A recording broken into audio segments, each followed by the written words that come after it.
told, but not really being there at the place and seeing how there was an old bridge where um, Canadian soldiers liberated Groningen, and they were there with tanks and everything.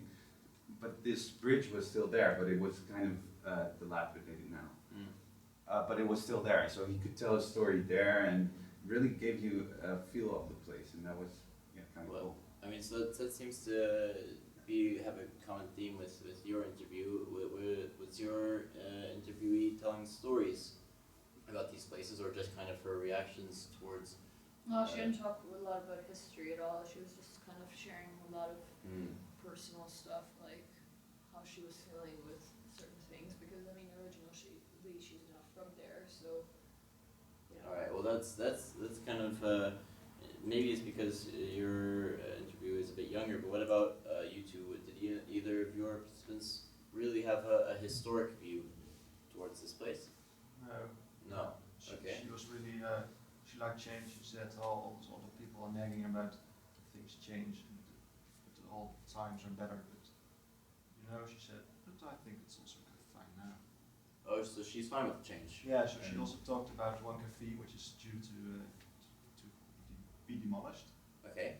She just talked about it, and later in the next interview with him, I heard he talked about for ages about the fact that it's going to be demolished and Yeah. that the social function will be lost. What else? She's very active in the environment, in the neighborhood. She must know about it, but she didn't. But you didn't walk along that testing house. No, that's true. So maybe if you would have gone, if you didn't have the dog, or maybe she would have felt like it, you would have come across that topic, and maybe you would have talked about it. Should have asked the question also. But at least I know that she doesn't really like the story so much. She's more interested about people, I guess. individuals, Okay. than about the fact that there was a football stadium here. She doesn't care about the football stadium. She cares about the guy living on the side of the street who had done this and was active in the Maybe that's the difference, because she was a female as well, Yeah. living there for longer.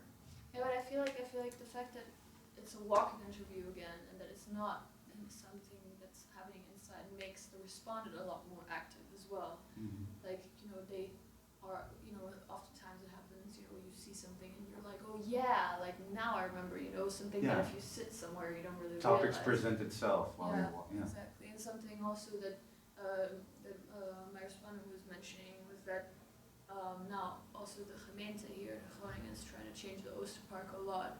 So like they're building new houses, and the new houses are built in such a way that they're way more expensive than the general houses, because she said the houses there right now and before were really, really cheap compared to the rest of the city.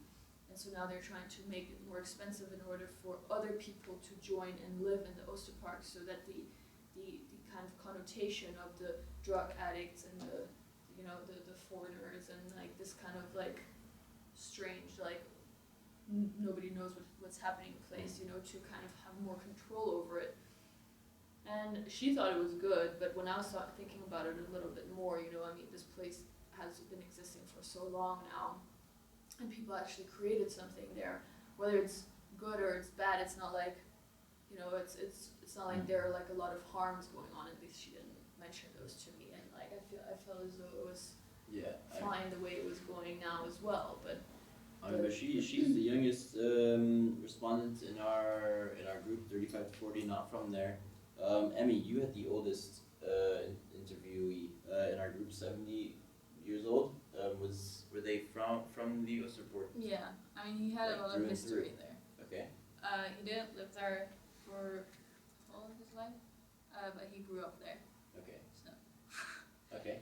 Caro, can you after this question try and round up? Yeah. But I also noticed, because I walked along with Hannah's interview as well, and he was rather young, and he also just had a baby, and he also said that like there are a lot of low income households there, so it's not really a nice place for people to grow up, and I guess that changed, like, because my interviewee, he liked growing up there, and he talked positively about the history there. Okay. but I guess that's changed, and he's also said like I think a lot of things have changed, and I'm not really like I would move away if that's if I had the chance. Really? You'd move away if you had the chance. Yeah, like we asked like if you could move away, like if you could. And you would. Yeah, he would. And yours is going to move away. Yeah. And yours, No, no. never. And yours, no. And Hannah's interviewee was also gonna move away Really? because they had a baby. All right. So that's baby moving, baby not moving. And it and wasn't baby about moving. whether the house was big enough, because they had a pretty big house, but it was just because the neighborhood wasn't really nice for children. Okay. But I saw a lot of playgrounds Yeah. and stuff like that. Yeah, But it's just And a like, lot of kids on the street as well. But Yeah, it's- happy kids. Yeah, happy kids. yeah, that's what happened. Like when we started walking from the Control. testing house, and then we were walking, and then she was talking about. I was like saying, oh, it's a like really beautiful park, and you know things like that, and you know there must be like, and she's like, yeah, there are a lot of families that live around here, and I'm like, yeah, well then there must be a lot of kids that come play at this playground, and she said, no, I actually never see kids there. Mm. And I was like, okay. You know, and then she started continuing, and she was telling about how it turns into something very different at night, and, you know, that kind of explains why it's more poor families that raise their kids there as opposed to people that are maybe are a little bit more advantageous that can afford to go live somewhere else. All right. Yeah, that's interesting. Yeah, those are some interesting responses. There's some common themes in your answers. But yeah, thank you.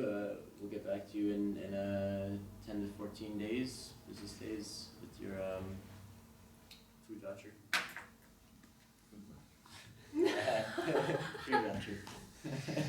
Food voucher. But yeah,